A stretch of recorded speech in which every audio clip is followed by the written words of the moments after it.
Sim, então muito boa tarde a todos.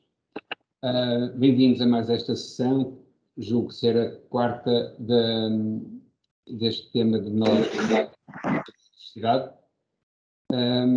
A Câmara de Santa Maria da Feira e a Fundação Serralves estabeleceram uma parceria no sentido de convidar a sociedade para a reflexão e diálogo sobre a importância da biodiversidade e a sua relação com a ação humana.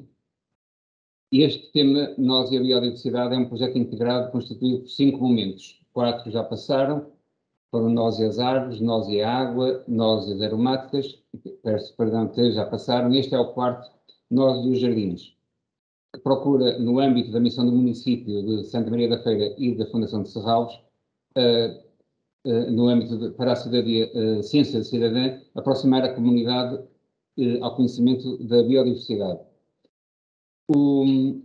Hoje temos 2 oradores de nome, o Paulo Palha e a Maria João Dias Costa. A Maria João já conheço há algum tempo, o Paulo é a primeira vez que estou em contato com ele, é um prazer de estarmos aqui todos ao mesmo tempo.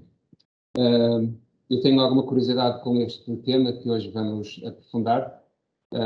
O Paulo, se calhar, vai-me ajudar a desmistificar a questão de jardins ou espaços verdes, que não é a mesma coisa obrigatoriamente, ou jardins para serem usufruídos pelo público ou não, se calhar nem todos os jardins serão, os espaços verdes poderão ser ou não, e vamos ouvi-los antes de me alongar. A história dos jardins já é chamada desde a antiguidade. O uso dos jardins já vem desde tempos imemoriais. O Aristóteles lecionava num jardim. Os cânticos de Salomão, do Cântico dos Cânticos, também faziam apologia aos jardins que Salomão plantou e onde se exalavam perfumes de sândalo e de mirra. Mais recentemente, na época medieval, os conventos todos tinham jardins. Antes disso, já os árabes tinham constituído grandes jardins aqui na Península Ibérica, em Granada, em Córdoba, em Sevilha. Portanto, os jardins fazem parte já do nosso dia-a-dia e hoje vamos aprofundar, então, esta nossa relação com os jardins. Antes de passar a palavra, queria só dar 2 notas. Uma é que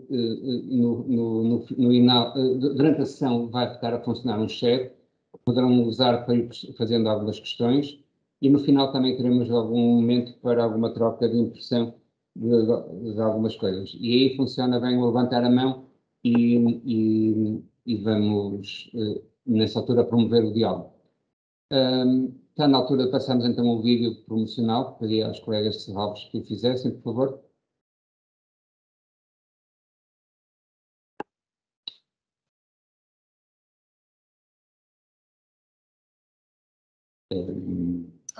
Luís, peço desculpa, se calhar passávamos, como inicialmente passamos o vídeo, se calhar passávamos já diretamente para o primeiro orador. Já estávamos na altura. Muito obrigada. Peço desculpa. Muito obrigada. Então, os nossos oradores de hoje é a arquiteta Maria João Dias Costa, que é arquiteta paisagista pela Universidade Técnica de Lisboa, Instituto Superior de Agronomia, é técnica do Estado português desde 1999 na área do património cultural, jardins e sítios históricos. Trabalha na Direção Regional da Cultura do Norte, no Mosteiro de São Martinho de Tivães.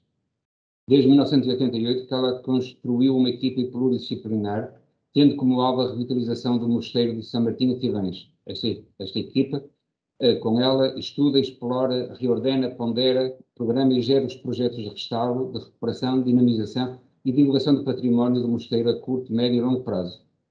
O objetivo destas ações é conhecer, preservar e dinamizar todo o património associado ao mosteiro.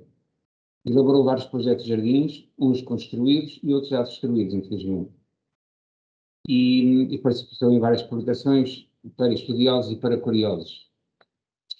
Depois da Maria João vai estar connosco o engenheiro Paulo Palha, meu colega da Universidade da UTAD. Paulo formou-se em engenharia agrícola e sempre trabalhou na área de paisagismo e soluções baseadas na natureza. É CEO da NeoTurf e fundador da Land Lab e possui um enorme portfólio e já desenvolveu inúmeros projetos de jardins e coberturas verdes, tanto a nível nacional como internacional. tendo coordenado as obras de instalação da grande maioria destes. Foi fundador da Associação Nacional de Culturas Verdes, da qual é o atual presidente da direção.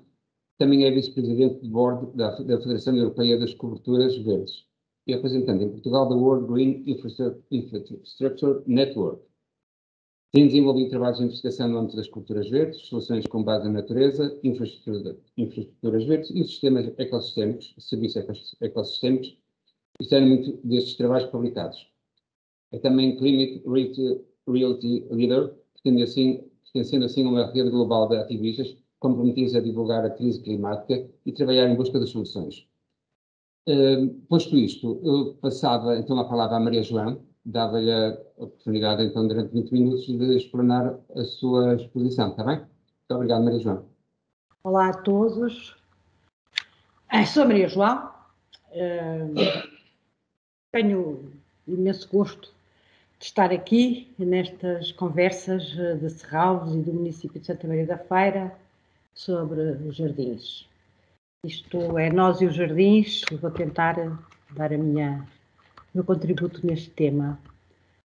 Começo por explicar a todos, ou relembrar a todos, uma coisa importante, é que os jardins é um ecossistema artificial, ou seja, não vive sozinho, precisa de inputs energéticos, é preciso ser regado, é preciso ser cavado, é preciso ser tratado.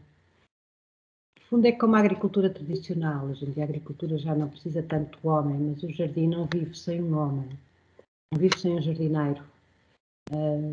Podemos fazer uma transição para uns jardins mais naturalistas, em que sobrevivam por eles, mas o jardim tem que sempre ser regado. Tivemos que lhe pôr um substrato, tivemos que adubar, tivemos que estrumar. Por isso esta dependência imensa é dos jardineiros. Sem jardineiros não há jardins. Hoje em dia já não se chama jardineiros, podem chamar o que quiser, mas é um ecossistema artificial, é isso que eu gostava que retivessem. Podemos olhar para um jardim como um jardim de princesas, um jardim de flores, um jardim mais formal, onde a flor é o motivo principal. Não nos podemos esquecer é que essas flores são lá postas e têm a sua vida para esse esplendor máximo. Ou seja, é uma flor que é semeada num viveiro, plantada, é posta no jardim, plantada no jardim para dar a flor, dá a flor, depois quando começa a ficar murcha, não tem hipótese de dar sementes, vai outra vez para o viveiro para dar semente, para se recolher as sementes, para tornar no ano seguinte a semear e a plantar. É um ciclo de vida destas flores, destes jardins. Há outro tipo de jardins, são jardins mais informais, os jardins que nos lembram mais as florestas encantadas, o jardim do lobo, mau. Podemos fazer jardins em qualquer sítio, podemos apropriar-nos de uma árvore e à sua volta criarmos um jardim. São esses jardins com pré-existências. O respeito imenso dessas pré-existências nos permite ou não transformar isso num jardim. Não são locais abandonados estes jardins mais naturalizados, com elementos pré-existentes, onde se puxa muitas vezes pela vegetação autóctone. É este o motivo destes jardins. Outro conceito importante também era entendermos um pouco só sobre o que é a capacidade de carga de um jardim. Duas situações paralelas, diferentes, aqui um jardim urbano, o Jardim Botânico de Lisboa, e uma praia sã no sentido que não é uma praia cheia de lixo, guarda-sóis, tudo o que quiserem, mas também cabe lá tudo. Na praia, o nosso horizonte é o infinito.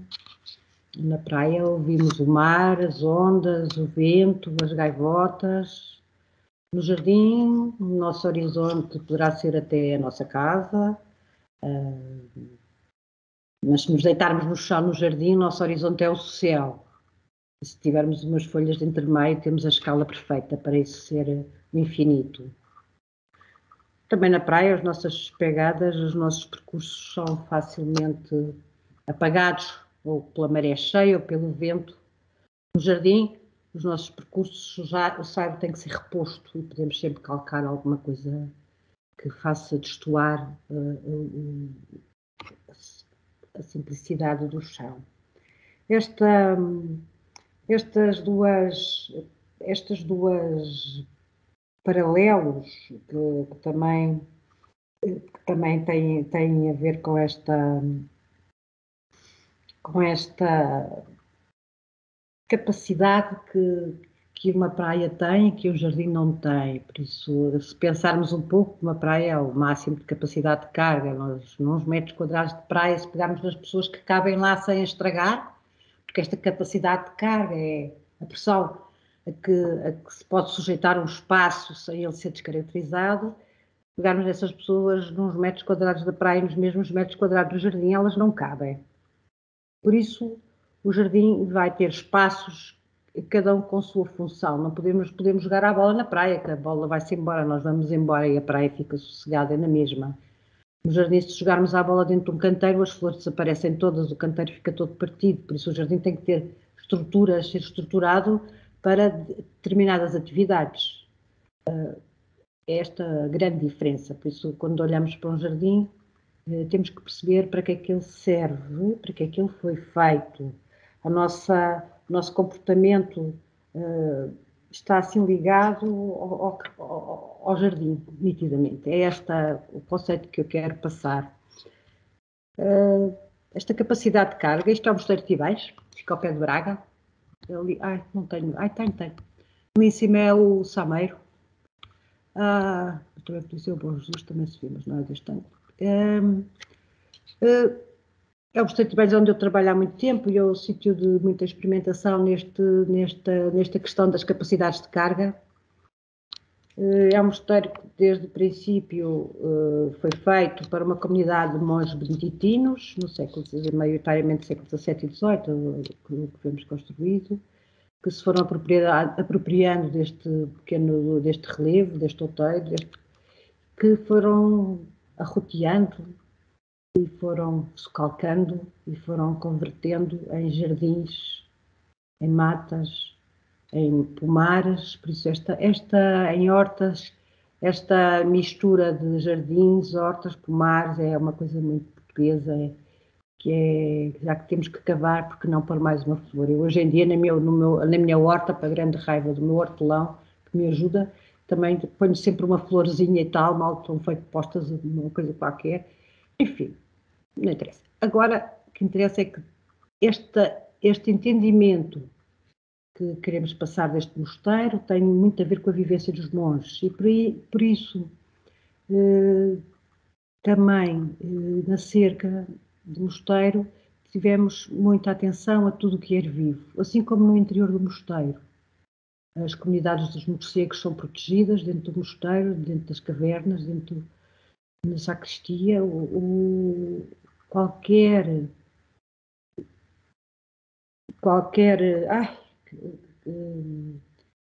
Madre Silva é tratada como uma coisa importante, como as azáleas que lá estão do século XIX. Podemos observar as salamandras ao anoitecer e ouvir mais uma vez os morcegos a caçar no lago com os sonares. Esta passagem, esta transmissão de que todos os pequenos elementos são importantes e tudo isso é vida, é o que nós tentamos passar nesta abertura ao público e nas atividades que nós fazemos no mosteiro. Isto está aqui com alguma importância, porque foi aqui que fiz algumas ações experimentais das capacidades de carga, porque se gosto de ter as folhas no chão, porque se acha importante passar-se e ouvir-se o crack das folhas e das bolotas a partirem, não... Essa sensação só existe dos primeiros 1000 visitantes. Os segundos 1000 visitantes já têm isso tudo moído. Por isso esta é uma altura, é uma coisa viva muito difícil de passar a palavra, de toda a gente entender que, não, como eu dizia há bocado, que não cabe aqui toda a gente que cabe na praia. Bem, isto é uma coisa pública, mas também gostava que olhássemos todos para os nossos jardins privados. Pode ser só aquilo que vemos das janelas. Pode ser só aquilo que vemos da janela. Vemos a janela no jardim, é só para não ficar assim uma coisa muito estranha. Ou então tratarmos o jardim como mais uma dependência da casa. Um lado, uma flor, é ali que eu me sento, que estou. Mas este entendimento tem muito a ver com a vida, são ambos sítios de vida. O jardim, no fundo, é um sítio de vida. É um sítio com bichos, com plantas e com pessoas que a usam. Esta vivência conjunta tem uma relação muito intrínseca entre as necessidades de cada um, as características de cada um e o respeito entre todos. Não é indiferente o que se passa com uns com o que se passa com outros. Esta relação que há entre as plantas, entre os animais, entre as pessoas, faz que o jardim seja o nosso pequeno mundo. Porque no mundo, no grande mundo, no nosso mundo universal, é também nestas relações que as coisas se jogam, é neste respeito pelo espaço do outro, pelo buraco da toupeira, pelas coisas mais pequenas, mas também pelas coisas maiores, pela água que gastamos ou não.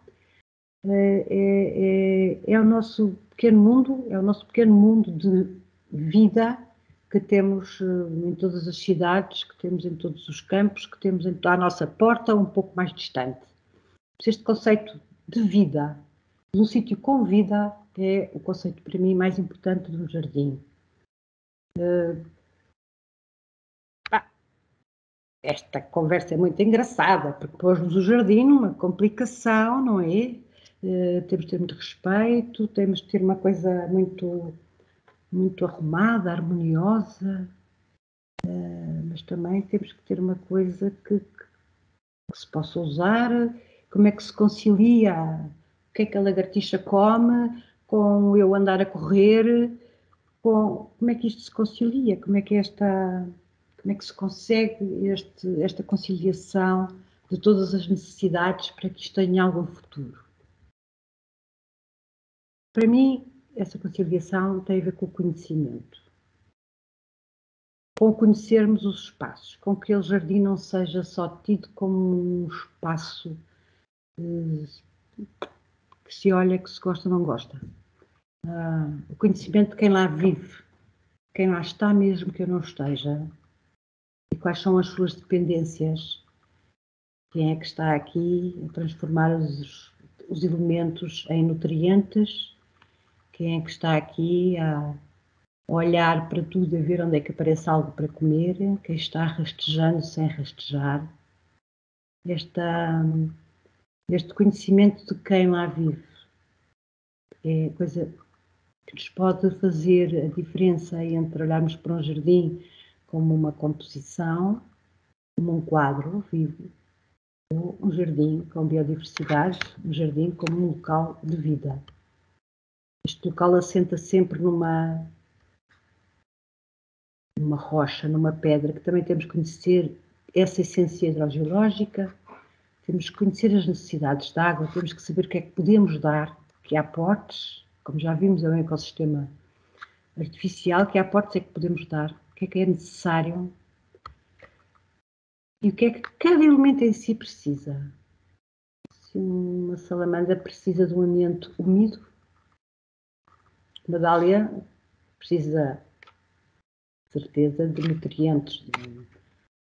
Faz parte de termos um jardim, termos sempre a nosso compositor, termos sempre essa transformação de elementos que não digerimos, que não queremos comer, outra vez em alimentos para as plantas, para os animais. Este conhecimento de todas as características e da característica de qualquer um permite-nos ir sabendo como gerir, irmos sabendo como manter, porque se há afetos que só precisam de um bocadinho de musgo e bastante umidade para todos os anos rebentarem em força, existirá coelhos que necessitam de silvas e de espaços intocados, densos, para se refugiarem das raposas. O jardim também tem noite, tem dia, tudo isto há que respeitar tudo isto, há que acomodar a manutenção a tudo isto, porque a manutenção do jardim pode pura e simplesmente dizimar metade da graça e de metade, principalmente, da biodiversidade do jardim. Depois temos os humanos. O que é que nós, então, queremos do jardim? Que necessidades nós temos dos jardins? Temos necessidade de ter os nossos animais domésticos, pois é, até é preciso de jardins. Já agora há jardins para cães. Esta questão dos animais domésticos. Só quero chamar a atenção que um grande contrariador da biodiversidade nos nossos jardins é os nossos gatos, porque são os caçadores noturnos fantásticos, não é? E por isso, à noite, talvez o gato ter que dormir em casa e deixar o jardim sossegado. Por outro lado, as nossas crianças são aqueles que poderão ter experiências de jardim, experiências de plantas mais espetaculares, porque estão abertos a todas as sensações e principalmente muito abertos ao desconhecido e ao que seja preciso fugir. Pois não sei, acho que muitos de nós, se calhar, só gostamos dos jardins para fazer jarros de flores. E para tirar fotografias. Acho que é importante isso. Eu sou plantadora máxima de flores, porque adoro fazer jarras de flores. E por isso gosto imenso, mas o jardim é muito mais do que isso. E é muito mais se nós nos dermos ao jardim, se nós plantarmos uma flor e virmos começar a crescer e a apanharmos para a jarra, e a seguinte outro ramo vem outra flor, e essa deixamos para semente, e aquela fazemos não sei o quê, e naquela vemos as borboletas, já nem conseguimos apanhar mais nenhuma zínia, porque as borboletas resolveram andar ali tão satisfeitas que a gente já não tem coragem de apanhar zínia nenhuma para a jarra. O que interessa é que é vida. É esta vida que é importante preservarmos. Esta questão de transformarmos um bocadinho a nossa cabeça em relação aos jardins passa muito por isto, por conhecer observando, aprendendo a observar cada coisa mínima. Ainda hoje, lá estavam as lagartas a comer as minhas couves. Não é fácil ver as lagartas. Pronto, mato algumas, confesso que sim, esmigalho algumas e outras deixo-os comer as couves. Principalmente porque gosto imenso daqueles malabarismos das borboletas brancas e amarelas. E é importante também, no meu entender, que conheçamos a planta da bananeira. Bolas, que é uma flor fantástica. Como é que comemos uma banana sem a associarmos a uma bananeira? Olhar para as coisas pequenitas, mas também olhar para as coisas longe. Ver quem anda pelos céus, aprender a olhar para o grande e para o pequeno. E aprender ensinando. Aqui tenho esta fotografia muito engraçada, são as crianças em Tibães. Vendo os cereais, sim, porque não vêm todos numas caixas de papelão. Eles existem primeiro na natureza, são plantas. Por isso este olhar para as coisas pequenas faz-nos pôr um bocado a mão na obra, as mãos à obra. Toda a gente consegue ter um vaso e todos os vasos podem ser pequenos jardins. E ao tratarmos de um vaso, podemos tirar as ervas, podemos perceber as necessidades ou não de água, podemos olhar lá para fora e ver grandes jardins e perceber cada pedacinho como é que tem de ser tratado. Aqui a minha irmã Inês tem este pátio em Lisboa, virado a norte, mas com bastante sol, ainda assim, mas muito ventoso. Nunca ligou nenhuma parte, só agora no confinamento disse, está bem, vamos aí levar uns vasos, levo daqui umas terras e umas coisas e tratamos do vaso, do coisa. É engraçado que ficou muito satisfeita, mandava fotografias, já abriu um girassol, agora tenho umas flores de cabaça, será que isto vai dar cabaças? E um dia, eu não sei se o Luís está... Luís, desculpa lá, o Luís se aparece na apresentação, toda a gente aí com a sua cara, aparece. Exatamente. E ficou em cima do meu gaio, está a perceber? Eu tinha aí atrás, tenho aí um gaio atrás, que foi um gaio que está aí mesmo em cima da sua cabeça, não se vê nada, mas eu explico, é porque ele veio daqui folhada por baixo dos carvalhos, por isso com folhas de carvalhos, bolotas, e pusemos em cima dos vasos. E então, de repente, aparece um gaio. Inês, eu tenho aqui um bicho enorme, em cima dos meus vasos. Tirou uma fotografia, era um gaio, que em pleno Lisboa descobriu que tinha ido para ali uma terra cheia de bolotas, e então lá foi. Ou seja, é preciso aprender a observar e pararmos para observar e meter mãos às obras, que qualquer sítio pode ser um jardim. Islam, eu pedia-lhe que começasse a concluir, por favor. Estou a acabar, só que isto não passa. A apresentar. O que é que aconteceu? Já passou, não interessa. Observar as pequenas coisas, meter mãos à obra e perder o medo das coisas, certo? Isto é importante. Ainda temos muitos medos que não nos deixam perceber, então, qual é quem vive nos jardins. Outra coisa muito importante é gozarmos. Pegarmos na máquina fotográfica, gozarmos as flores, apanharmos flores, darmos flores, olharmos para o Amanita muscaria, este cogumelo dos doentes porque ele é alucinogénico e por isso deve-se ver muitos doentes quando se come, e contar histórias. O gozo. O jardim tem que ser um gozo. E se for um gozo, conseguimos ver muito mais além do que nos parece existir. Semear, comer as abóboras, semear as sementes, ou seja, dar continuidade e oferecer flores, ter esse gozo de cultivar as flores e as oferecer e principalmente usufruir dos jardins, ir aos jardins, estar nos jardins, sabendo que os bichos grandes estão debaixo da nossa cabeça, mas os bichos pequenos existem aqui toda a vida que aquilo tem. É esta noção que eu queria passar, neste bocadinho rápido, e fica concluído tudo isso. Muito obrigado, Maria João. Foi muito enriquecedora, seguramente. E agora passava a palavra ao Paulo Palha para fazer a sua apresentação. Está bem, Paulo? Ativas o som.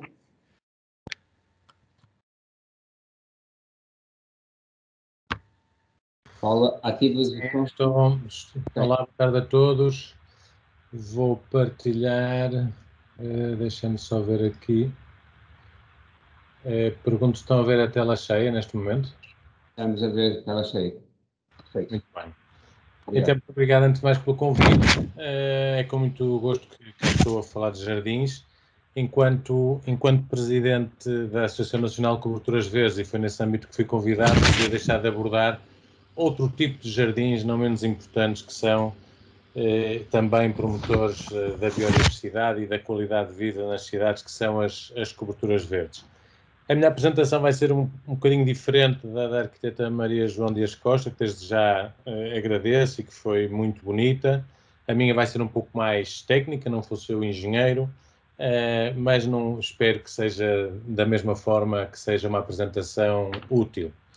Já agora dizer que esta imagem é uma imagem atual de um empreendimento em Xangai, portanto a China neste momento está a tentar, enfim, ir atrás do prejuízo em termos de poluição e outras coisas que tais, e está a começar a introduzir com força a vegetação no interior das suas cidades.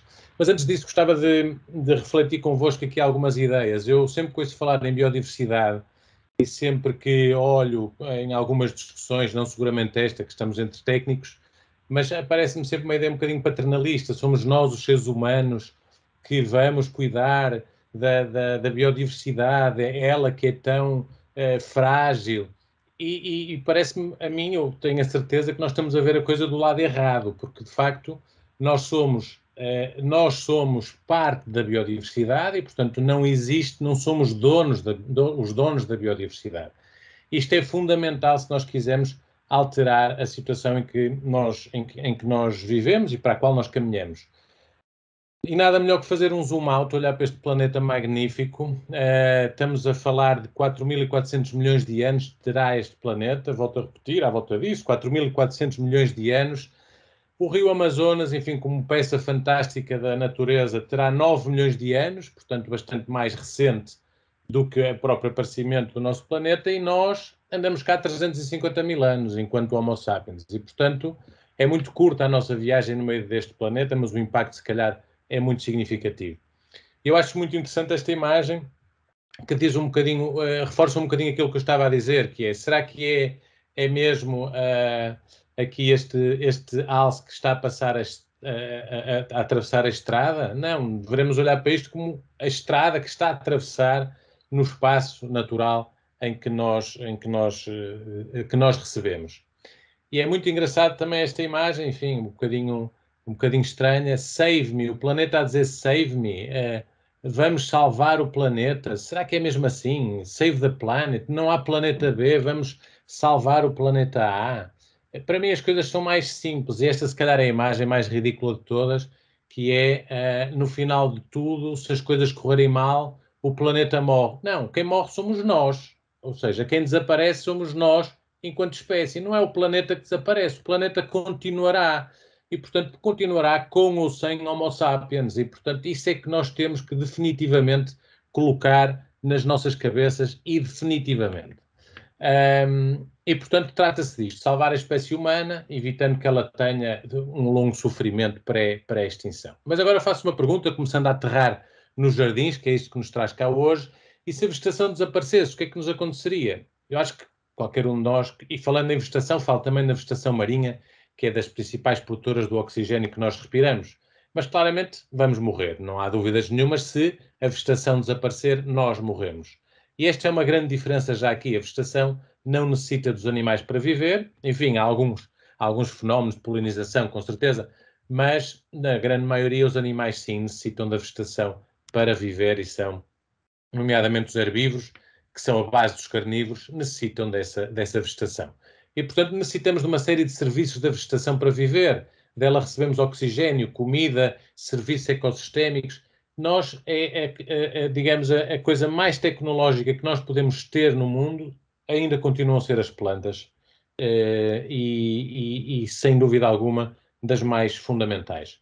Veja-se esta aldeia, na China, abandonada, uma antiga aldeia de pescadores, que foi abandonada e a vegetação está a tomar conta das estruturas construídas, vai acabar por desfazê-las e vai transformar isto num espaço natural outra vez. Ou este hotel no Rio de Janeiro, a mesma coisa, nunca chegou a abrir este hotel, mas vejam a vegetação já a tomar conta destas estruturas construídas, a fazer o seu trabalho de renaturalização. Portanto, nós temos um mundo com recursos naturais limitados e, portanto, com vegetação também. Temos uma população a crescer, temos mais de 220 mil pessoas por dia, ou seja, mais 150 pessoas por minuto entre aquelas que nascem e aquelas que morrem. Se nós juntássemos essas pessoas todas, tínhamos todos os dias uma cidade como a cidade do Porto, ou todos os meses uma nova cidade de Nova Iorque. E é disto que estamos a tratar. Todos os dias temos mais pessoas, temos menos recursos naturais, todos os dias as cidades crescem, destroem os seus recursos naturais, como se vê nestas imagens, expulsam aquilo que é a natureza, às vezes guardando uns resquícios em formas estranhas como o coração, talvez com algum significado extra, mas é isso que nós vemos no crescimento das cidades. E nós vamos ter em 2050 75% da população do mundo a viver em cidades. O que é que nós podemos esperar, de facto, destas cidades altamente construídas? Coisas deste género. Ter que fazer um Photoshop com o skyline da cidade para pôr o céu azul, porque ele nunca vai ser azul. Isto acontece nesta cidade. Ou pior que isso, ter ecrãs gigantes nas praças públicas, porque a poluição é tanta que tem que mostrar às crianças como é que o sol nasce, porque, de outra forma, não veem o sol nascer. Isto está a acontecer. E, portanto, as boas notícias é que todos os dias, arquitetos, engenheiros, projetistas, planeadores, temos a possibilidade de fazer novas cidades, de fazer diferente, aqui como o caso do Bosco Verticale em Milão, ou outros. Isto tudo insere-se neste grande tema das soluções com base na natureza e dos seus serviços ecossistémicos. Porquê é que nós nos sentimos bem próximo da vegetação? Se calhar exatamente por esse percurso que fizemos de 350 mil anos neste mundo, em que a vegetação era o nosso refúgio, era o local onde procurávamos alimento quando éramos nómadas, era um local, e por isso ainda hoje nós, na nossa carga genética, nos sentimos bem próximo da vegetação. E se esta vegetação, como é o caso aqui, poderia ser um parque, não for um parque, mas for uma cobertura verde. Neste caso, é um prado em cima de uma fábrica de produção de alfaces de saladas no centro de Inglaterra, mas poderia ser perfeitamente outra. Mas estamos a falar de uma cobertura verde com mais de 1 hectare.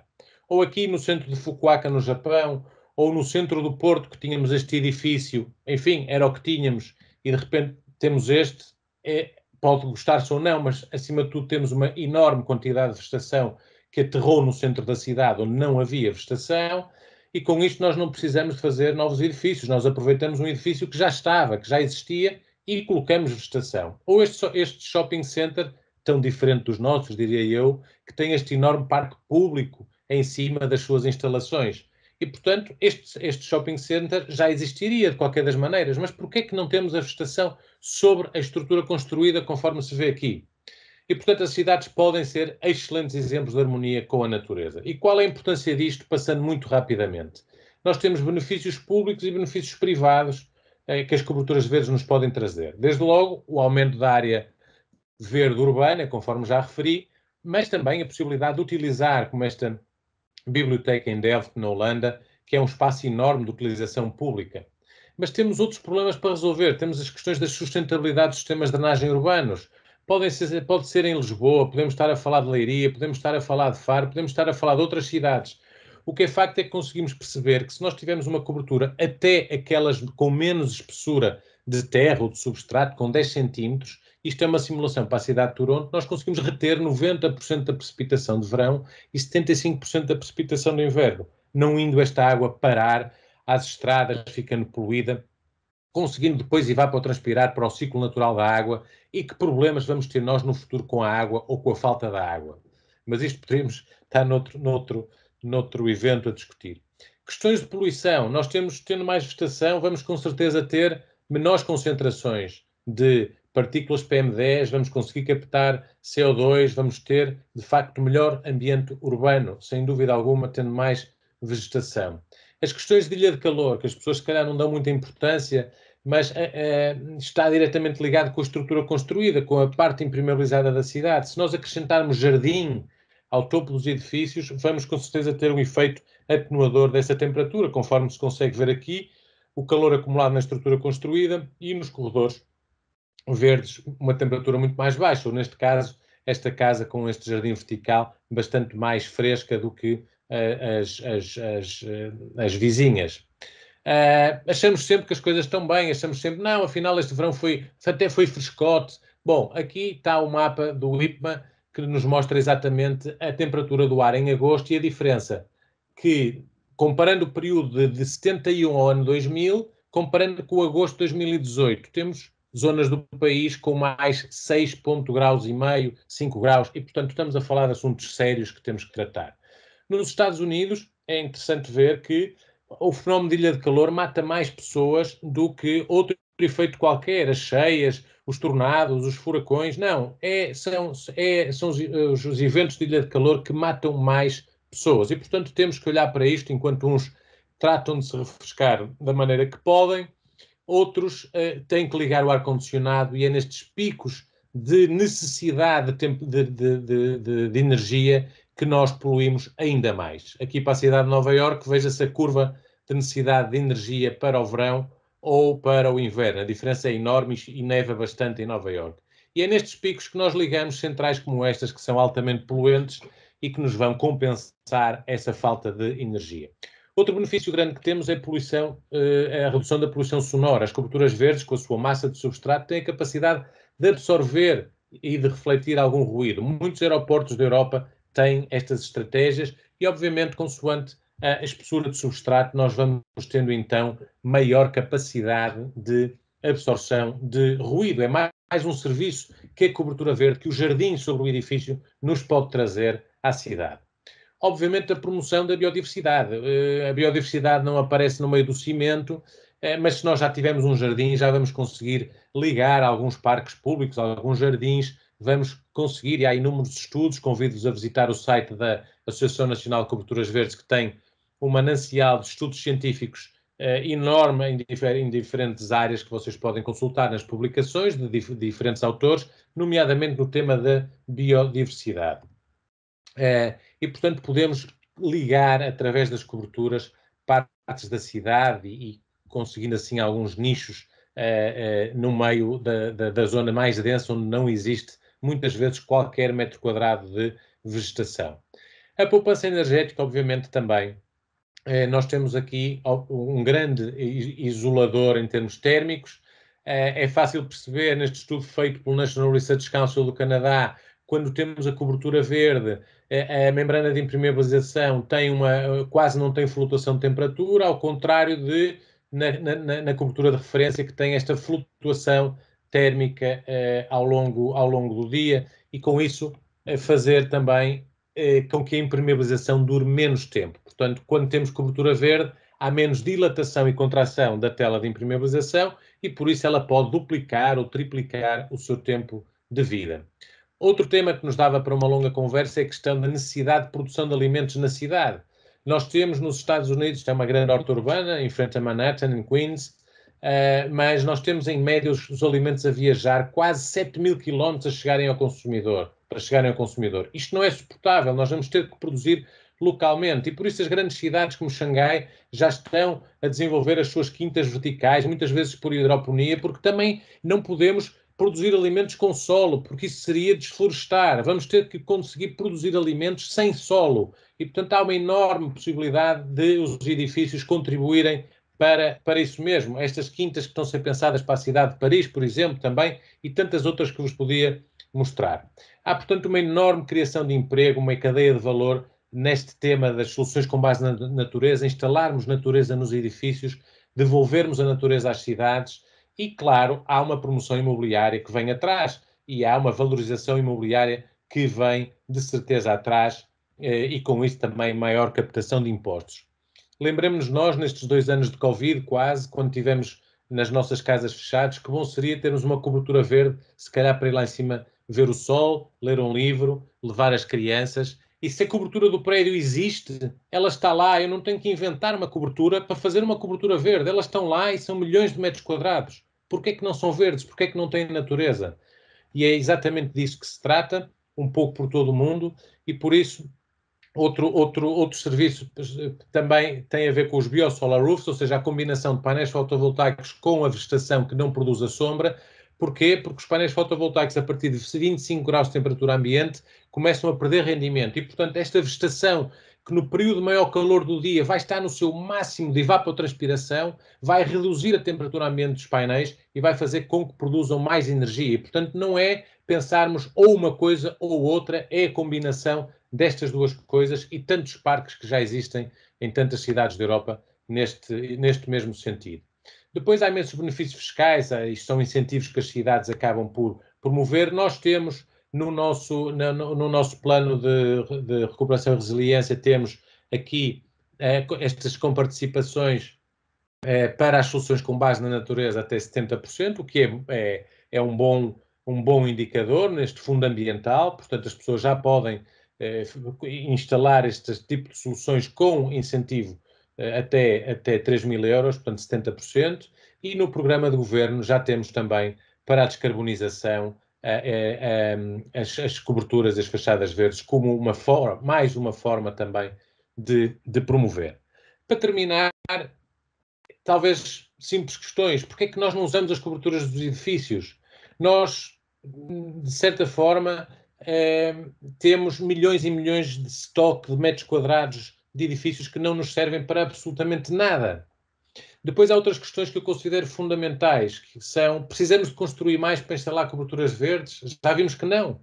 Precisamos de aproveitar os momentos em que os edifícios são renovados, seja pela necessidade de mudar uma impermeabilização ou outro momento, para então poder instalar essas mesmas coberturas verdes. E por outro lado é preciso, e é fundamental dizer isto, as coberturas verdes vêm substituir parques e jardins? Não, nunca, nunca. E nem sequer têm a ver uma coisa com a outra. São apenas oportunidades de trazer a natureza para perto das pessoas, para ligar estes parques, estes jardins, e criar espaços naturais onde não existe, porque em muitas cidades nós não podemos deitar um quarteirão abaixo para fazer um parque da cidade. Não podemos fazer isso. E, portanto, mas nós temos outras técnicas que são possíveis para aplicar natureza na estrutura construída. Seja Nova Iorque, seja a cidade do Porto, são milhões de metros quadrados e de oportunidades que nós temos para explorar.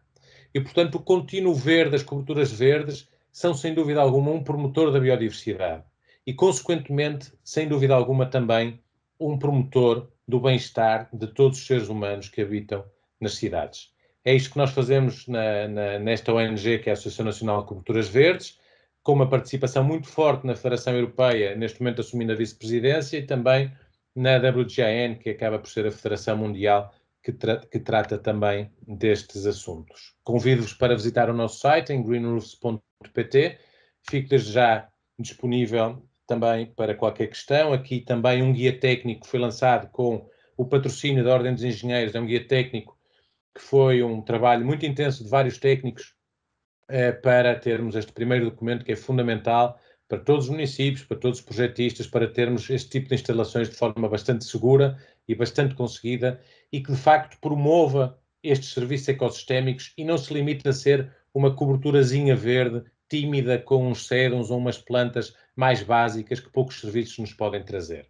Há um mapa de políticas também no nosso site que podem visitar e, portanto, como o tempo é curto e tem que terminar, deixo-vos então aqui o meu e-mail e fico disponível para qualquer questão. Muito obrigado. Muito obrigado, Paulo. Foi rápido, mas muito recheada. Aprendi muitas coisas e já temos aqui pessoas com a mão no ar.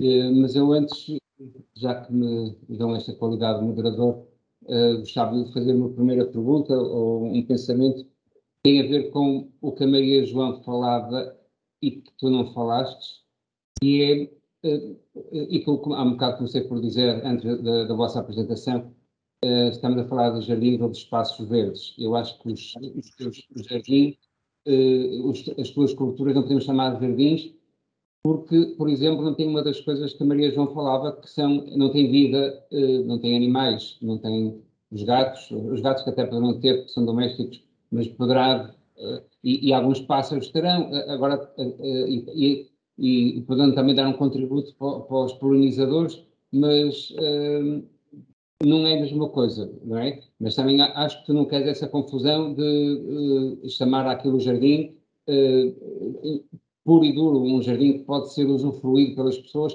que é isso que nós normalmente consideramos um jardim, é um espaço pode ser usufruído, as pessoas podem lá passar. Não achas que pode-se faltar vida nestas coberturas? É assim, eu não faço muita... A distinção fundamental, de facto, tem a ver com a questão dos solos, estruturas de solos, a estrutura castanha, não é?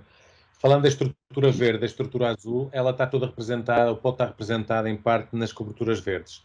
Eu lembro-me de, enfim, alguns exemplos, por exemplo, a Universidade de Sheffield, que é dos maiores centros de investigação nesta área na Europa, tem uma das coberturas do seu campus, desenhada com o apoio do Wild Fund Trust, porque é parte da estratégia das aves migratórias desse campus, que é muito visitado por aves migratórias. Isto é um exemplo.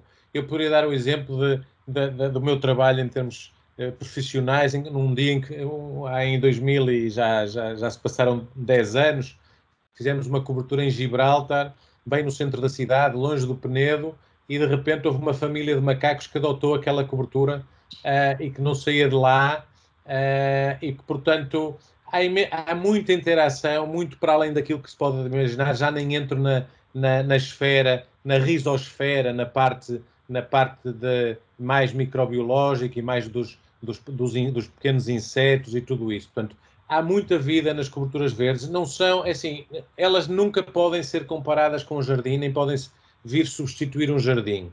Agora, aquilo que podem sim é complementar definitivamente e bastante bem uma estrutura que é betão, sem dúvida alguma. Ou seja, e é para aí que nós temos que caminhar, sobretudo quando temos cidades em que vão crescer cada vez mais, e conforme as previsões das Nações Unidas, 75% da população do mundo vai viver em cidades. Portanto, imaginem o tamanho que as cidades vão ter, e já percebemos, por exemplos anteriores de outros tempos, quais são as consequências disso. Não nos podemos esquecer que em muitas cidades da China, por exemplo, mas de outros sítios do mundo, as pessoas ainda são proibidas de sair de casa quando se atingem determinados níveis de poluição. Eu não tenho a menor dúvida que esses mesmos países, como a China, vão ter as melhores cidades do mundo em poucos anos, porque aprenderam com os erros. E essas melhores cidades do mundo vão ter muita natureza, vão ter muitos parques, vão ter muitos jardins, vão ter muitas coberturas verdes, vão ter muitos jardins verticais.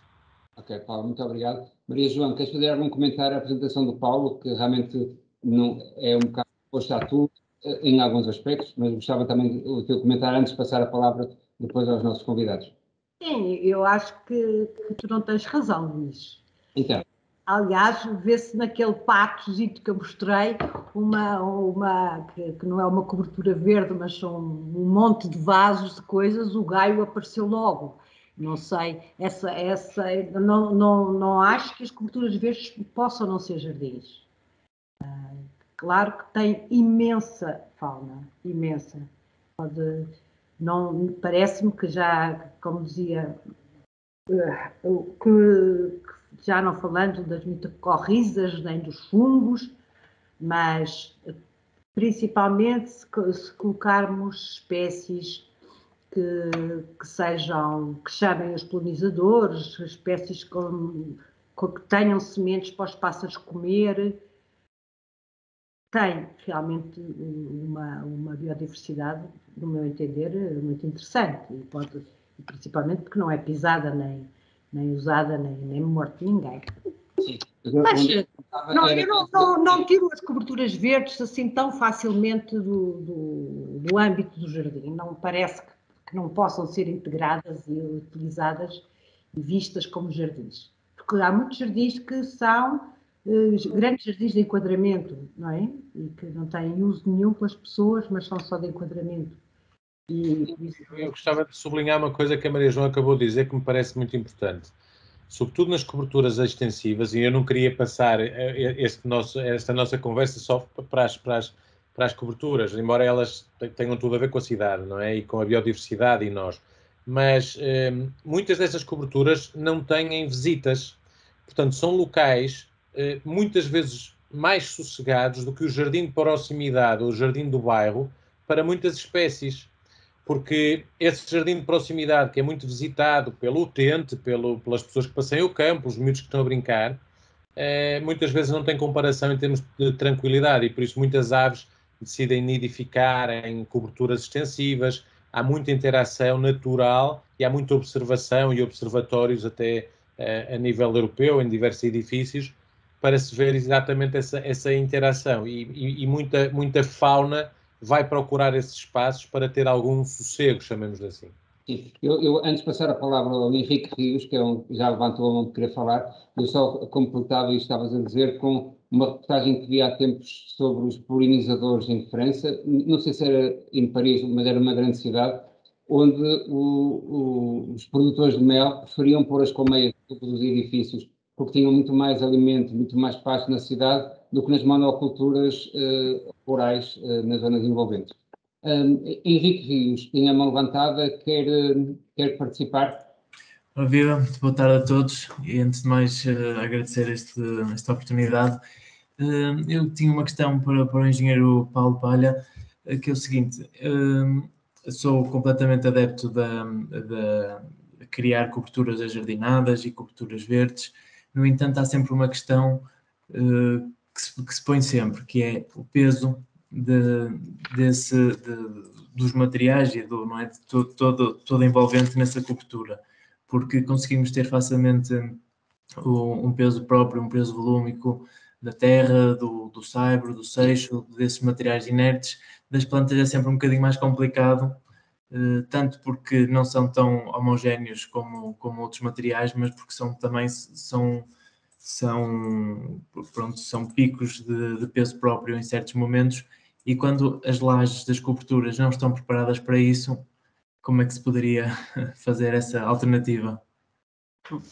É uma excelente pergunta que, em parte, está respondida no guia técnico que eu mostrei. Portanto, se tiverem...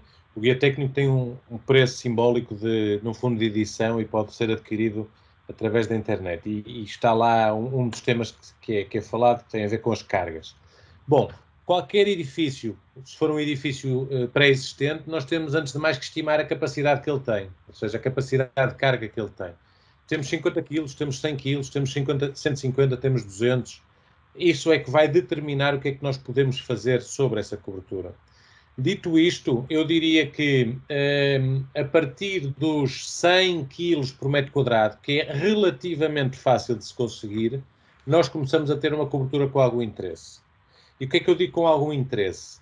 Eu andei muito tempo na competição das coberturas, quem é que fazia a cobertura com menor espessura, as coberturas mais leves, mas cheguei ao final de pouco tempo à conclusão que aquilo não, em termos de serviços ecossistémicos, pouco é melhor que nada, mas é muito pouco melhor que nada. E, portanto, se nós tivermos capacidade de carga para ter uma cobertura de 200 kg, devemos desenhá-la para isso. Devemos aproveitar essa disponibilidade para ter mais substrato. Ao ter mais substrato, podemos ter mais famílias botânicas, podemos ter mais biodiversidade, podemos promover mais consequências naturais naquela zona da cidade. E, portanto, nós devemos sempre procurar saber, de fonte fidedigna, de um engenheiro de estruturas, a capacidade e depois tentar levar o cliente, quem seja, a entidade, para um desenho de biodiversidade e não um desenho minimalista em ter só uma tampa verde em cima do edifício. Muito bem. Eu acrescento isso, se calhar, os problemas também de umidade que possam depois verter para o resto do edifício. Não é só o peso, mas também a umidade que deve ter que ser acautelada. A questão da umidade, Luís, ainda bem que tocas nisso, a questão da umidade não tem absolutamente nada a ver com a cobertura verde. Conforme eu mostrei no meu slide, uma cobertura verde, um edifício que esteja impermeabilizado e que esteja bem impermeabilizado, se receber uma cobertura verde, a membrana de impermeabilização não vai dilatar tanto no período quente do dia e não vai retrair tanto no período frio. E essa dilatação e contração é que faz com que a membrana de impermeabilização perca a sua capacidade. E, portanto, em alguns regulamentos de construção, nomeadamente francês, mas outros, a cobertura verde é entendida como um protetor da impermeabilização. E, portanto, existe um preconceito, felizmente, que está a ser já quase que eliminado, de que a cobertura verde danificaria a impermeabilização. Mas, obviamente que não. Claro que depois há regras, e algumas de bom senso, que nós temos que aplicar. Eu não vou aplicar um bambu rizomatoso numa cobertura verde, não é? Ou uma planta com um sistema radicular super poderoso. Ou se o quiser fazer, vou conter essa planta dentro de uma outra estrutura que não a do edifício. Vou fazê-lo dentro de uma caixa de aço cortan, vou fazê-lo de outra forma qualquer. E, portanto, há regras, e por isso é que foi tão importante este trabalho da Associação Nacional de Culturas Verdes em lançar este guia técnico, para exatamente poder promover essas boas práticas, que já são muito antigas em alguns países, mas que no nosso ainda não existiam. Mas isso, de uma vez por todas, tem que cair. A cobertura verde não coloca qualquer tipo de problema à impermeabilização. Ótimo, muito obrigado. Eu digo, entanto, a todos os participantes que a Mariana Poldão fez o favor de partilhar aqui na nossa conversa o link para este guia técnico que podem consultar, e eu próprio já o fiz também, enquanto o Paulo falava. A conversa está aberta, se mais alguém quiser fazer algumas questões, por algumas questões, são bem-vindas.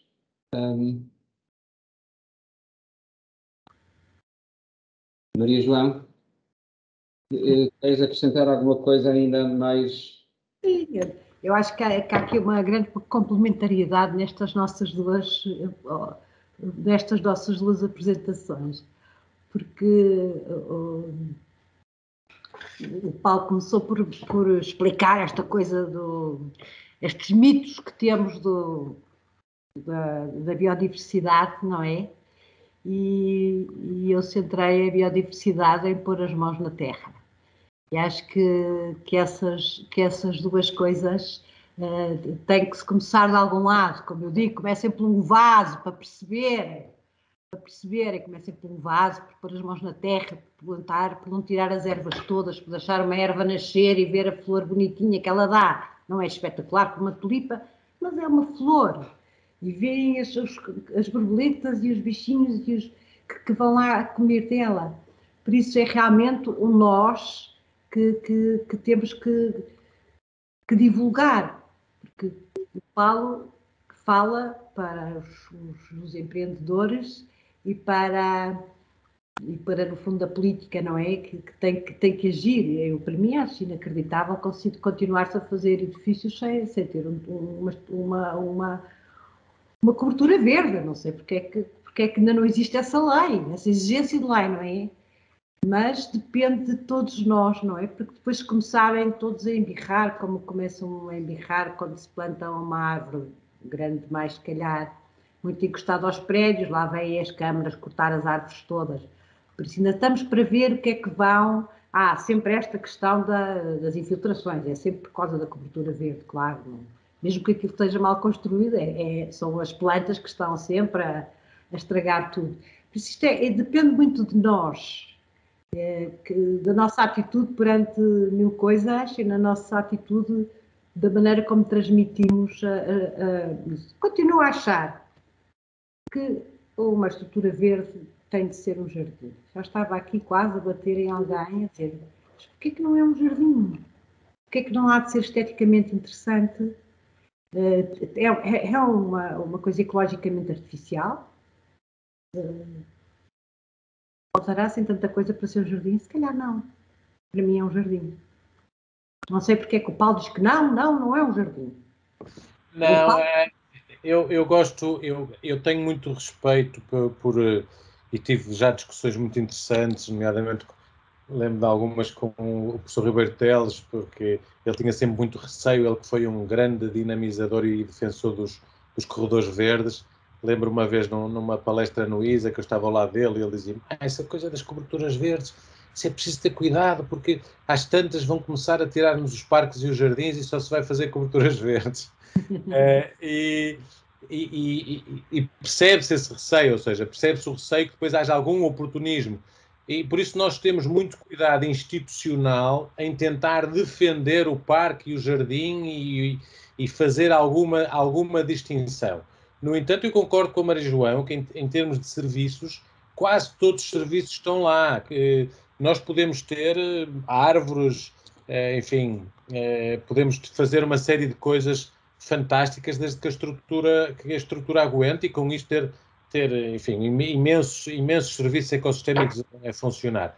Há uma coisa que nós não conseguimos, e é um tema que a mim me apaixona, não falamos dele ainda hoje, mas tem a ver com o ciclo da água. Eu sou um acérrimo defensor de que os edifícios não deveriam usar o sistema de águas pluviais, ou seja, que deveriam ser obrigados a devolver ao ciclo natural a água que recebem pela chuva e, portanto, ou a reaproveitavam ou a cobertura verde retinha uma parte e voltava a evaporar e ia ter outra vez ao ciclo natural.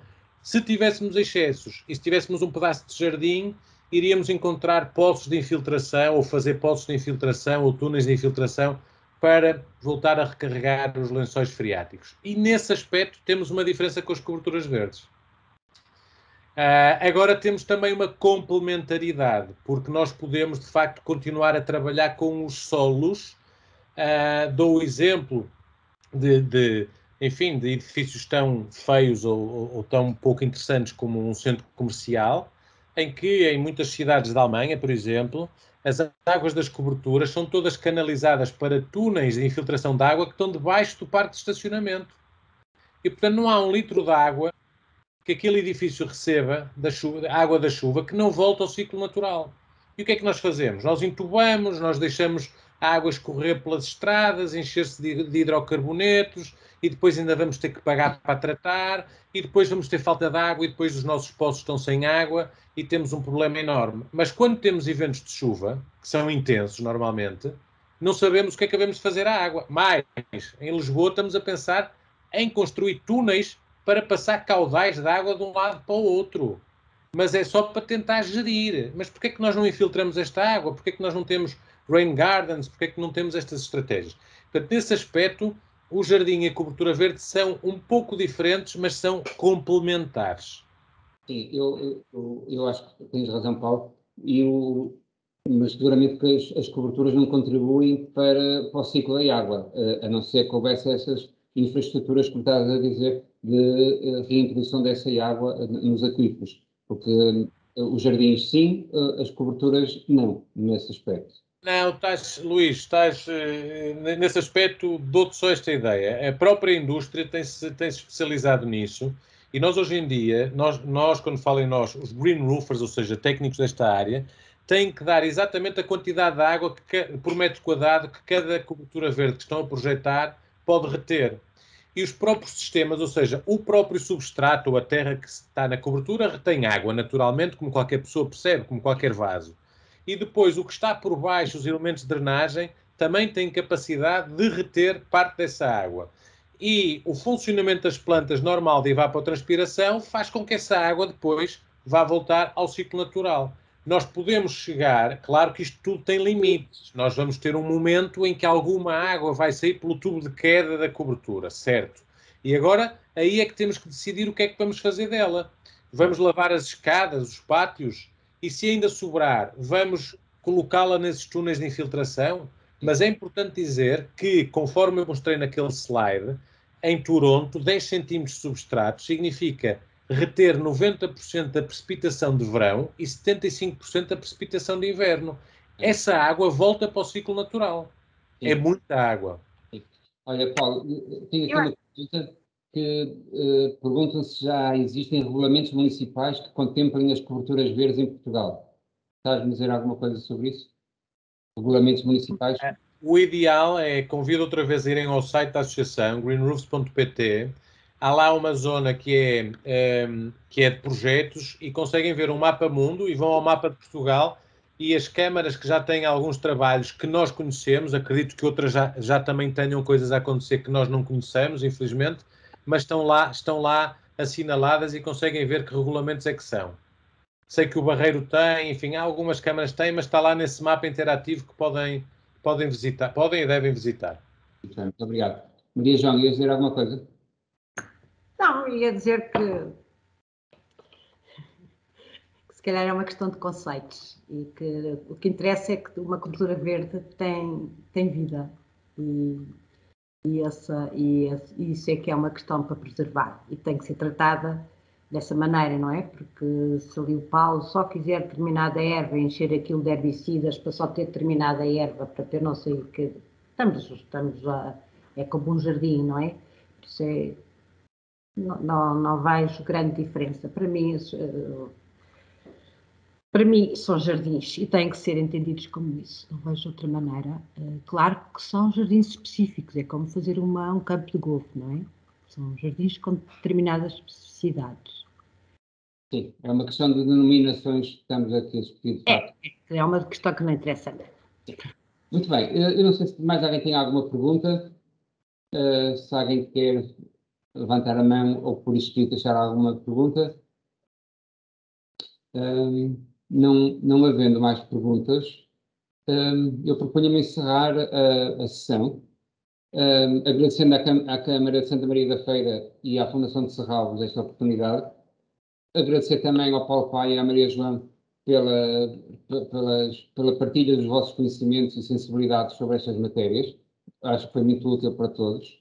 E também lembrar que a próxima sessão e última desta série será no dia 16 de novembro, que é a conversa Nós e os Polinizadores, um tema importante, já que há um bocado abordamos um bocado isso, a importância que eles têm no serviço do ecossistema. São serviços invisíveis, mas são muito importantes para todos nós. Convido-os também a participarem, então, dia 16 de novembro. Nada mais havendo, despeço-me então de todos, agradecendo novamente a participação e marcando encontro numa próxima sessão.